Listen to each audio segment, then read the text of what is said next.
Holi spiritual festival है हाँ बिल्कुल। और मम्मी ने आपकी मोटिवेशनल एंगल से वीडियोस देखे हैं। मीन्स मम्मी ने होली पर मेरा मोटिवेशनल एंगल का हाँ, वीडियो देखा। अगर ये स्पिरिचुअल है तो मोटिवेशनल कैसे? अच्छा, तुमको होली की स्टोरी पता है? नहीं, आप बताइए। नहीं पता? चलो, तुम जैसे सारे यूथ को अपनी होली की स्टोरी पता होना चाहिए। क्यों? क्योंकि होली हमारा मेन फेस्टिवल मेन है। फेस्टिवल है, करेक्ट। मैं तुम्हें बताता हूँ। सतयुग में हिरण्यकश्यप नाम का एक असुर था। असुर मीन्स निगेटिव एनर्जी और देव means positive energy. Negative energy कैसी होती है? सभी को अपना थोपे, अपनी बात मानने को बोले, उनकी संपत्ति छीन ले, इसको बोलते हैं निगेटिव। और पॉजिटिव कैसा होता है? आप भी खुश, मैं भी खुश, या मैं ज्यादा से ज्यादा दे सकूं। तो असुर था हिरण्यकश्यप। वो ब्रह्मा जी की बहुत तपस्या करके उनसे वरदान मांगा कि मुझे ऐसा वरदान दीजिए कि मैं अमर हो जाऊं, कोई मुझे मार ना सके या मैं न मरूं। ब्रह्मा जी बोले यह नहीं हो सकता, कुछ दूसरा मांगो। वो अपने मन में सोच रहा था कि भाई कुछ ऐसा ही मांग लेता हूँ। तो ब्रह्मा जी को बोलता चलिए ठीक है, मैं दूसरा वरदान मांगता हूँ। न दिन में मरूं, न रात में, न घर में मरूं, न बाहर, न अस्त्र से मरूं, न शस्त्र से, न नर से मरूं, न पशु से। इस प्रकार वो सोच लेता है कि भाई अब हम मर नहीं सकता। अब ब्रह्मा जी बोलते ठीक है तथास्तु, ऐसा वरदान मिल गया। जब वरदान मिल गया तो क्या हुआ? वो सोच रहा है कि मैं तो अमर हो गया, और सबको बोल देता है कि मेरी ही पूजा करनी होगी, विष्णु की पूजा कोई नहीं करेगा। ओह, जो भी विष्णु की पूजा करता तो हिरण्यकश्यप उसको मरवा देता, उसका घर तुड़वा देता। तो लोगों को डर हो गया, लोग इसकी पूजा करने लगे, मगर इसका जो खुद का बेटा था प्रहलाद, वो भगवान विष्णु का भक्त था और वो विष्णु की पूजा करता था। हिरण्यकश्यप ने उसको समझाने का बहुत प्रयास किया, लेकिन जब नहीं समझा तो फिर अपने ही बेटों को मारने पे उतार दिया। अपना जो वंश का है ना, ऐसा 20-25 तल्ले की बिल्डिंग से ये उन्हें पहाड़ से नीचे गिरवा देता, कभी हाथी के नीचे रौंदवाने का प्रयास किया, बहुत प्रयास किया, मगर फिर प्रहलाद बच ही जाता है कैसे न कैसे। तो हिरण्यकश्यप बहुत सोच लिया, कुछ नहीं हो रहा था। एक दिन उसकी बहन होलिका आई उसके पास और बोली कि भाई मेरे पास एक ऐसी चादर है जो फ्लेम प्रूफ, फायर प्रूफ और हीट प्रूफ है। अच्छा। मैं तेरे लैंग्वेज में बता रहा हूँ। एकदम। तो ऐसी चादर थी होलिका के पास। तो बोली कि मैं उसको प्रहलाद को लेके गोदी में बैठ जाऊंगी, तुम नीचे से आग लगवा देना, और मैं चादर के चलते बच जाऊंगी और तेरा बेटा जल जाएगा। तो आइडिया समझ में आई। तो क्या हुआ कि फागुन की पूर्णिमा के समय 20-25 तल्ले जैसा एक बहुत बड़ा गोबर का टीला बनवाया गया, बहुत बड़ा है, नीचे भी और हाइट भी। जिससे क्या है कि होलिका को कॉन्फिडेंस था हिरण्यकश्यप को कि ये बच जाएगी, आग लगेगी, प्रहलाद मर जाएगा। तो ऊपर लेकर बैठ गया और मजाक कर रहा है हिरण्यकश्यप, बेटा अब बोला विष्णु को कैसे बचाता है। नीचे जब आग लगाई गई तो आग की लपट बहुत तेज हो गई, बहुत तेज हो गई, तेज हो गई। तो अब होलिका सोच रही है मैं तो बच जाऊंगी, प्रहलाद मर जाएगा। और प्रहलाद उस समय भी आंख मीच के भगवान को याद करा कि भगवान आपको देखना है। तो क्या हुआ कि प्रकृति अपना काम करती है, भगवान तथास्तु करते हैं। और अचानक में हवा का एक तेज झोंका आया और होलिका की चादर प्रहलाद के ऊपर आ गई।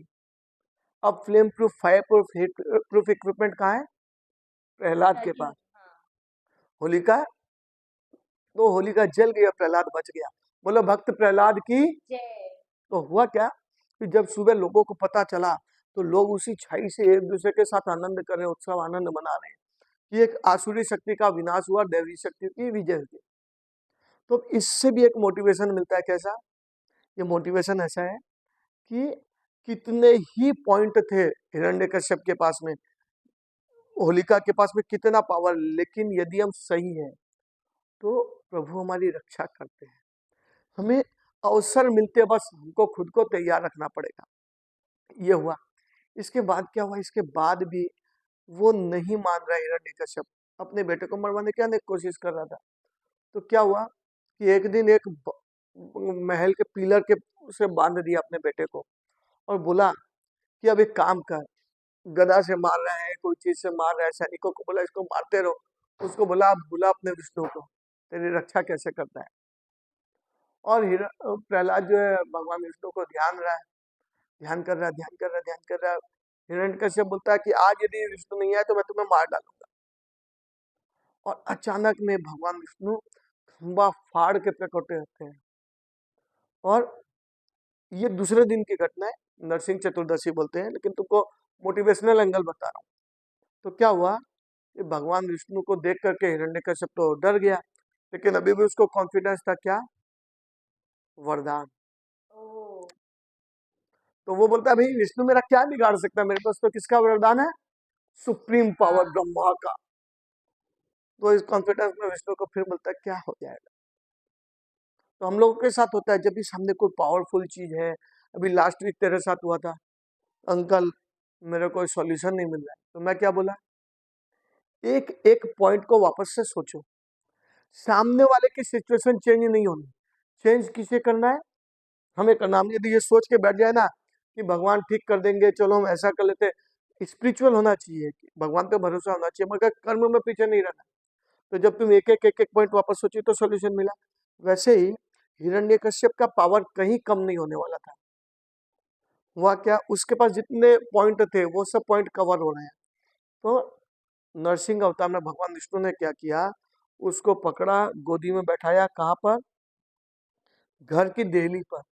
न अंदर मरू न बाहर मरू, न धरती पर मरू न आकाश में मरू, तो गोदी पे बैठा लिए।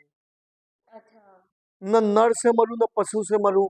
तो नरसिंह अवतार, ऊपर का आधा सिर, आधा शरीर जो सिंह जैसा था, शेर जैसा, और नीचे का मनुष्य जैसा, तो नरसिंह, न नर न पशु, हाँ एकदम। एकदम। तो और अस्त्र से मरू न शस्त्र से, तो क्या किया, उनके नाखून से उसका सीना फाड़ दिया। अच्छा। तो बोलो पहला भगवान नरसिंह अवतार की जय हो। जय। तो अब ये बता, मोटिवेशन अभी समझ में आया कि और समझाऊं। नहीं एकदम बहुत अच्छे से समझ में आया, लाइफ में मुझे पता भी नहीं था कि होली की ये स्टोरी है। और लाइफ में इम्पॉसिबल बोल के कुछ है, नहीं एकदम भी नहीं। हमको कर्म करना और फल भगवान पे छोड़ देना है, कर्म में पीछे नहीं हटना। एक एक पॉइंट सामने वाले का कभी भी पावर कम नहीं होगा, ये सोच लो। इससे ऊपर हम क्या कर सकते हैं, हमारे हाथ में केवल उतना है।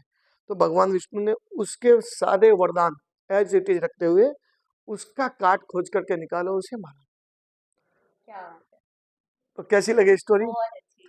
तो आप अपनी फ्रेंड के साथ शेयर करने वाली हो, एकदम एकदम। तो भारत के सारे यूथ के पास ये कहानी जानी चाहिए और जानी ही चाहिए। जानी ही चाहिए। बोलो भक्त प्रहलाद की, जय हो। होली की आप सभी को हार्दिक शुभकामना।